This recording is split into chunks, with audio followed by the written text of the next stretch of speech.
Hello, my dear bachcho. Welcome back. I know, your exams are just around the corner. And maybe multiplication and division are feeling a little tricky, a little scary. Well, don't you worry one bit. In today's explainer, we're going to turn this chapter into your exam superpower. Seriously, we're going to make math super easy and super fun. So forget the boring classroom today, okay? We're going on an adventure.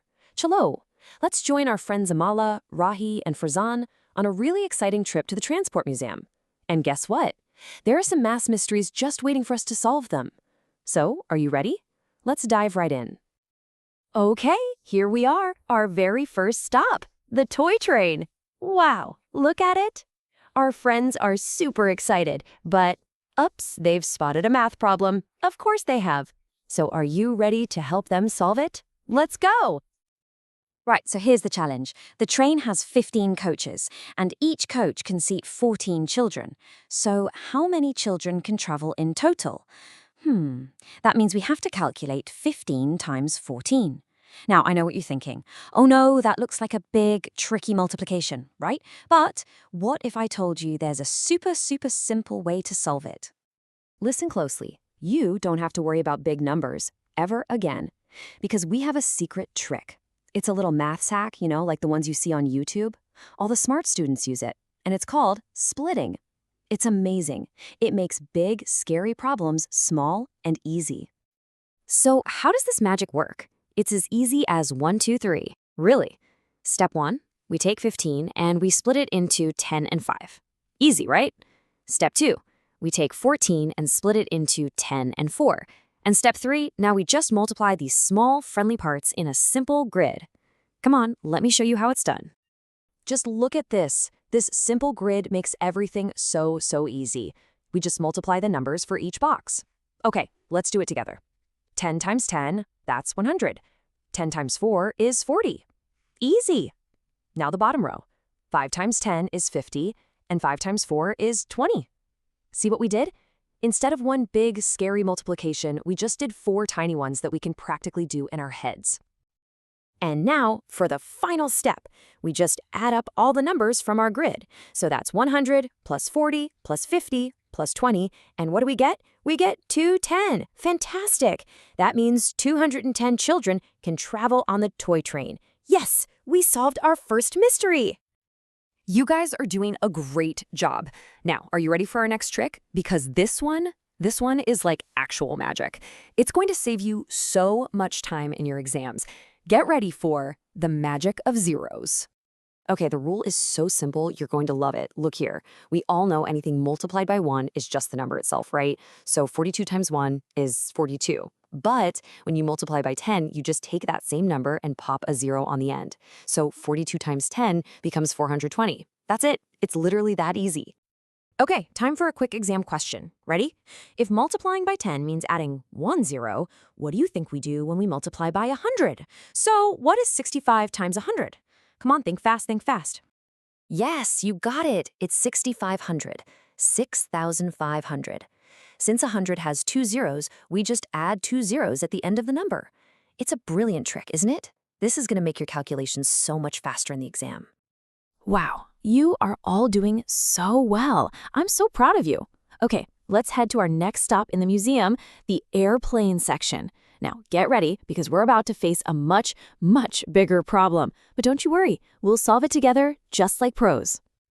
Over here, our friend Amala is reading about something really important. It's the Vande Bharat mission. This was a huge operation by the Indian government to bring our people back home when they were stuck abroad during the pandemic.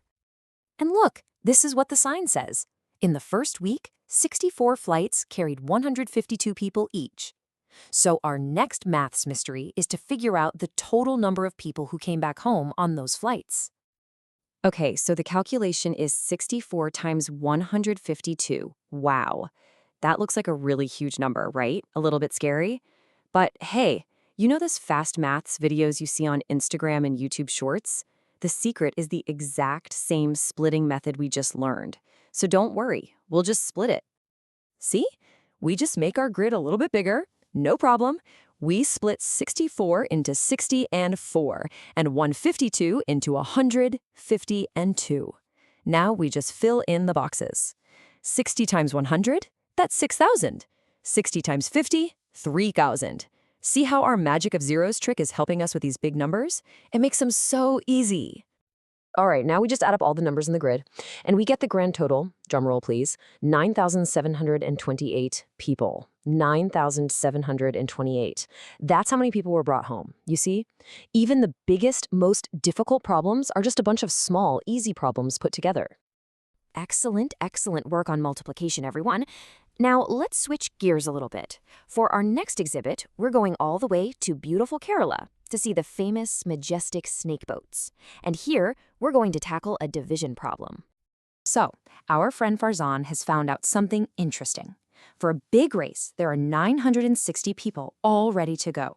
And each of these long snake boats can hold exactly 64 people. The question is, how many boats are needed for everyone to race? This, my friends, is a division problem. 960 divided by 64. Now, I know long division can be tough sometimes, so let's try a different way, a smarter way. We'll subtract in easy chunks, okay? So let's start by filling, say, 10 boats. We know 10 times 64 is 640, right? So we subtract 640 from 960, and we have 320 people left. Okay. Now, how many boats for 320 people? Let's try 5 boats. What's 5 times 64? It's exactly 320, so we subtract that, and we have 0 people left. Perfect! So, how many boats did we use in total? Let's see. First we used 10 boats, and then we used 5 more boats. So 10 plus 5 is 15 boats. We did it! We solved the division problem. They will need 15 snake boats for the race. Well done, everyone! Wow, what an amazing trip to the museum that was. We solved so many maths mysteries together.